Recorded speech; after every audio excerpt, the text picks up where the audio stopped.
You really don't own nothing in this life. You don't own, this is a rented life. You hear me? Rented. Break that down for us. What you got in your pocket right now is what you own. You go to the morgue, they'll put that in a property bag and give that to your family. That means the money in the bank is a number on a piece of paper. Now, perfect example, when that stuff happened down in Houston, it was millionaires in that water with them poor people. The bank is closed, suckers. And when the bank is closed, we even. That's real. Ain't nobody better than nobody on this earth. We all are equal. And clear of the closing doors, please. It's very strange that the Corps of Engineers would elect to open the floodgates at Barker and Addicks Reservoir and flood the most expensive real estate in Houston. That I find very surprising. I think they just made a calculation of number of homes, not value of homes, and they probably flooded 2,000 homes on this side of the city versus flooding 5,000 of homes on the backside of Addicks and Barker Cypress, and simply open the gates. Most likely we will have to bulldoze this house because the damage inside is extensive. The water got up to approximately 4 feet inside the home. All the floors have buckled, part of the foundation is buckled.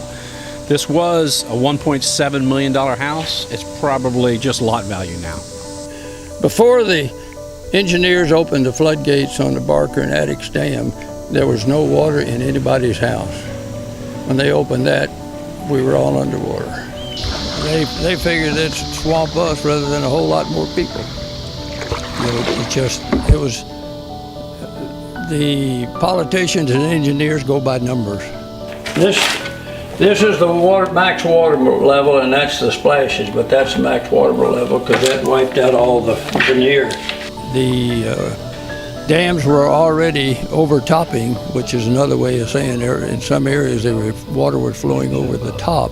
So consequently, they had to do something, and we just happened to be in the path of that water coming down.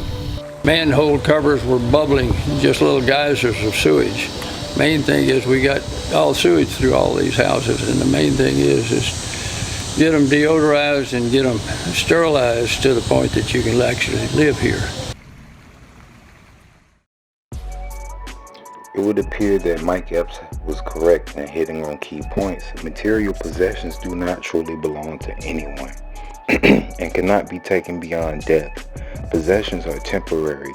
Money and assets are considered mere numbers or material items that hold little value beyond life itself. This is the importance in family planning and setting up one's family as a dynasty to maintain wealth, as well as setting up the younger members of the family. This is where creating a family mission statement or having family meetings, for example, comes in at. Yet this is why the family has been made a subject of focus and policies. And the bigger issue is that we have been taken for a ride when it comes to money, digits, assets, value given by who knows. And on top of that, money is man's creation. And as Mike Epps stated, when the banks close, rich and poor, there's no difference. Both of them was in that water during that hurricane. And this next clip will show how the poor people of Houston were affected as well. Check it out. In Houston's soup kitchens and shelters, an army of volunteers is helping feed this city's most vulnerable. In Harris County, more than 1 in 3 residents lives below the poverty line, and many here have homes built in low-lying areas that repeatedly flood. Hurricane Harvey has impacted the lives of millions, but for the poorest, the road to recovery will be long and slow.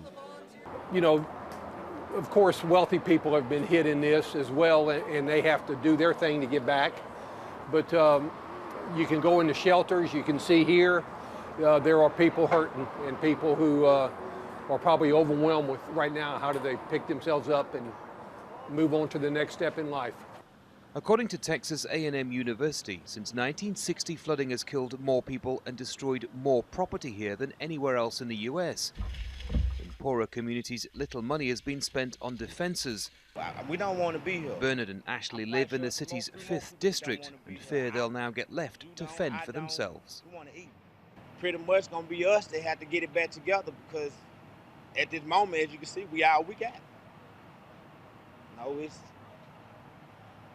it's gonna be pretty much hard to try to get any outside help to get this community back together.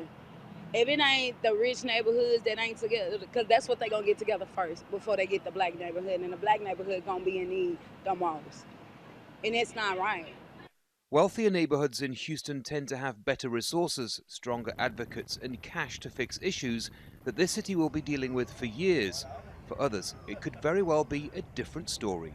When storms like this hit, all too often the narrative emerges that catastrophes are great equalizers. They affect everyone in the same way. But in the years following Hurricane Katrina, tens of thousands of disadvantaged people never returned to their homes. And here in Houston, as ever, it's the poorest that remain the most vulnerable. Andy Gallagher, Al Jazeera, Houston, Texas. And clear of the closing doors, please.